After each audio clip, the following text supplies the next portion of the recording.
Down in the dungeon is all we know, where the shining light, we never go into the open. As far as you can see it, wasting there on big bright destiny. Don't you feel like breaking free?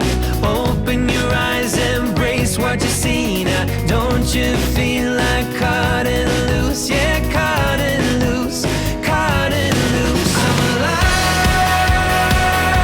I do or die. My mind stretched out on the canopy. My dreams getting bigger than you and me. I'm alive, I do or die. Taking a leap, now I'll never agree. My dreams getting bigger than you and me.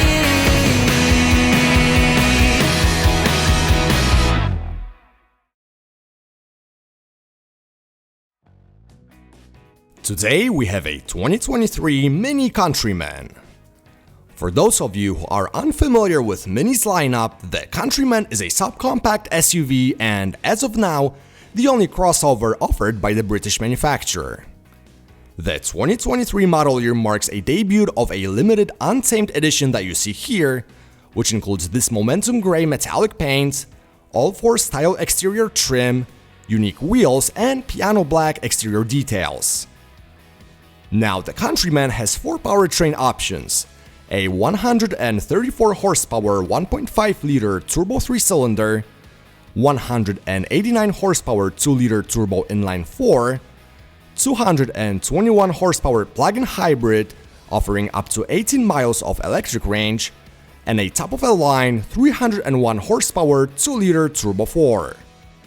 The car is built on BMW's UK L2 platform, shared with cars like an X1, X2 or a 2 Series Gran Coupe, so we're off to a good start. The chassis features McPherson struts in the front and multilink setup in the back, combined with optional adaptive dampers. Now, before we talk how it all works together, let's jump inside the Countryman and talk about the interior space.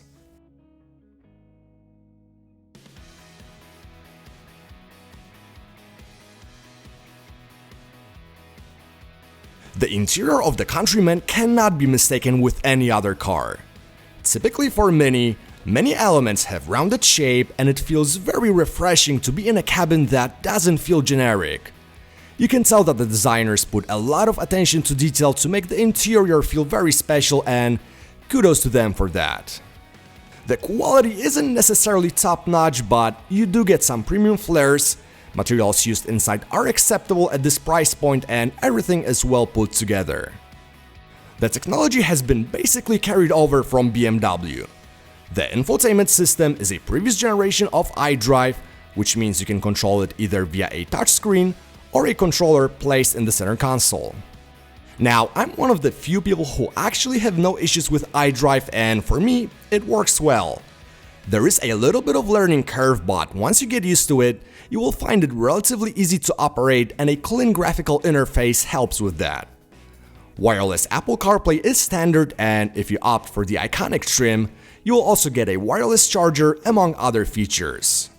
You get a very simple, non-customizable digital cluster and a head-up display. The front seats are surprisingly comfortable for a subcompact crossover, and if you're a taller individual like me, you will appreciate a low seating position and extensible thigh support. Now moving to the back, it's still a Mini, so there isn't a ton of legroom in the second row, but the headroom is pretty good, and climate vents as well as 2 USB-C ports are always nice to see. Lastly, the trunk. It offers 17.6 cubic feet of space, and if you fold the back seat down, that number goes up to 47.6 cubic feet. Alright, so that was the interior of the Mini Countryman. Let's get it on the road now and see how it drives.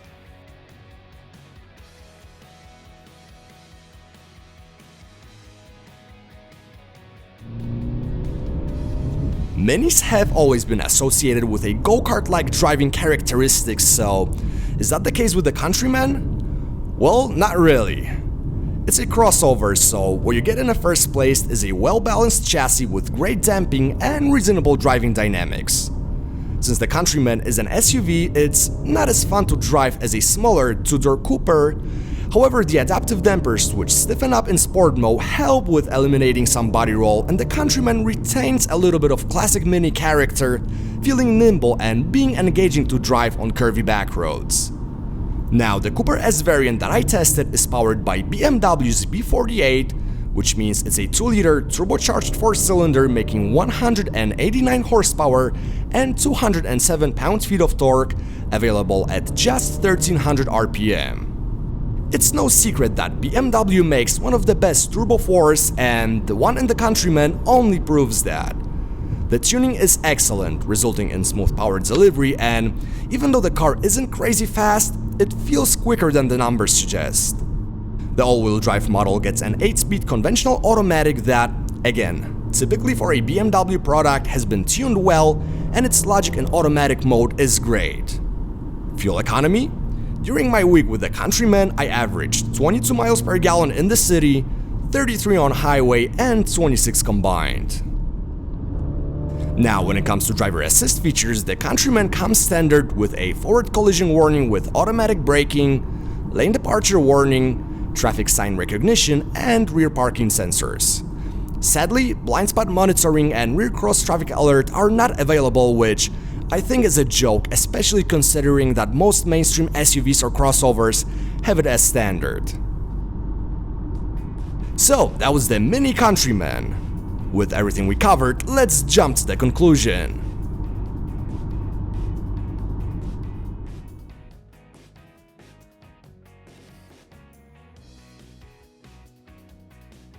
The Mini Countryman is a fun, stylish, and a practical subcompact SUV that is shockingly refined in every aspect.